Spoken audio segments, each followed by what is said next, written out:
Hoje é o dia mais feliz da minha vida e eu agradeço pelo trabalho. O trabalho, para muitos, é tortura. O trabalho é o que faz a gente evoluir aqui na Terra.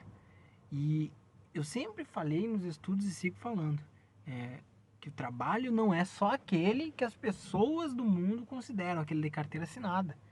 Não, o trabalho que eu digo é o trabalho que ajuda os outros, que contribui para a sociedade, porque há muitas pessoas que são voluntárias, que contribuem para a sociedade, mas não recebem, não são consideradas trabalhadores.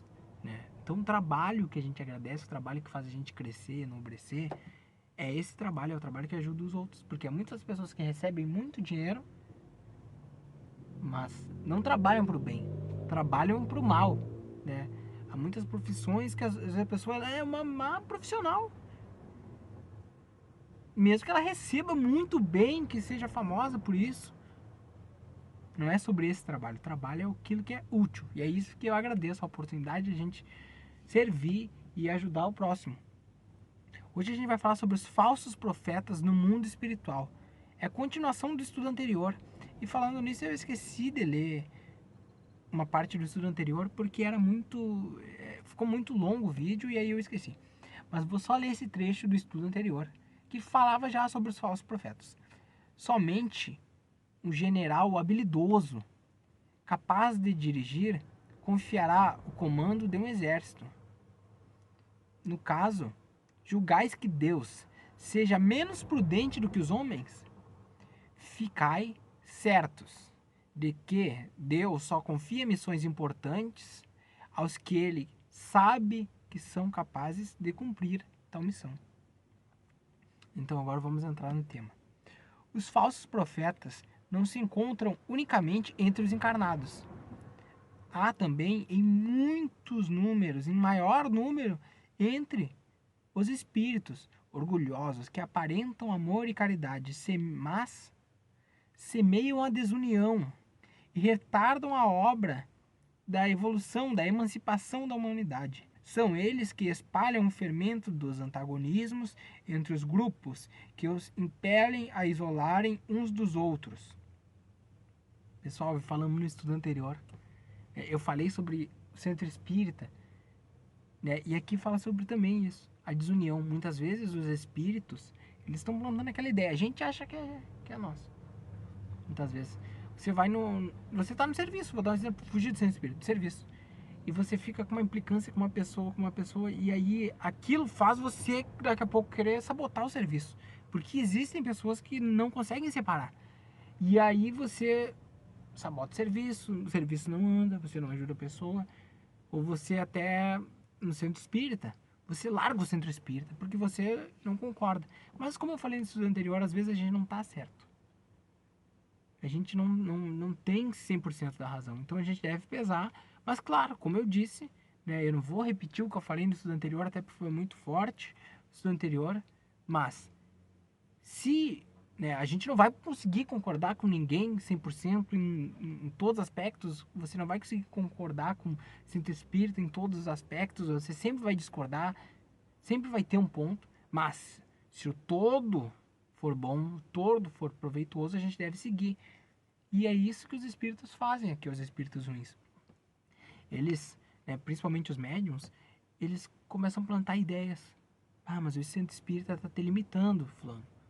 Vai lá e funda o teu centro espírita. Faz isso. E começa a criar desunião entre as pessoas. Muitas vezes desunião entre as famílias. Até maridos e mulheres. Né? Planta uma ideia na mulher, por exemplo, de traição, algo assim. E aí aquilo vai gerando até que a pessoa comete o adultério. Quando uma verdade tem de ser revelada aos homens, é, por assim dizer, comunicada instantaneamente a todos os grupos sérios que dispõem de médiums sérios e não tais com a exclusão de outros. Bom, acontece, eu vi um livro sobre. Como é que era o nome? É Moisés? Não lembro. Eu lembro que eu ouvi o audiobook, né? É Akhenaton, a Revolução do Antigo Egito, e depois vem Moisés, eu não lembro ao certo.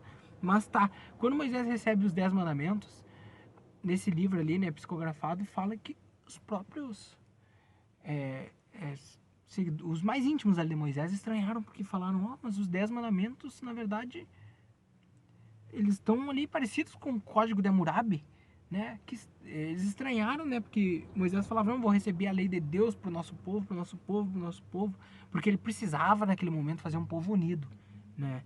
E ele usou de meios mais duros, porque ele precisava, né? Naquela sociedade. E aí Moisés fala assim, não, Deus é um só. Então aquilo que Deus deu de leis, que muitas vezes não era através de Deus, teoricamente, mas a inspiração de um governante, a inspiração de um conselho que criou as leis, eram muito parecidas com as leis de Deus, porque Deus está em tudo e está em todos. E aqui é o que fala, ó. Então vou ler de novo para vocês verem. Quando uma verdade tem de ser revelada aos homens, comunica-se então instantaneamente a todos os grupos sérios, né? Então não há, para Deus não tem divergência, não tem escolhidos. Claro, muitas vezes as pessoas olham de fora e pensam, não, né? Deus tem uns escolhidos, mas quando a gente estuda com a reencarnação a gente vê que não é assim. O que acontece também é que muitas vezes tem pessoas grupos, por exemplo, que são muito dedicados. E a espiritualidade vai confiar neles. Como falei ali, Deus não vai confiar uma missão para aquela pessoa que não está nem um pouco comprometida com aquilo. Então, se a gente quer evoluir, se a gente quer, a gente deve se comprometer. Comprometer em buscar estudar, evoluir. A gente sabe que não é fácil, a gente deve estar sempre atento a tudo. Mas a gente tem Deus do nosso lado, então não tem como dar errado. É só a gente entregar as nossas dúvidas, os nossos dilemas para Deus. Deus vai resolver tudo.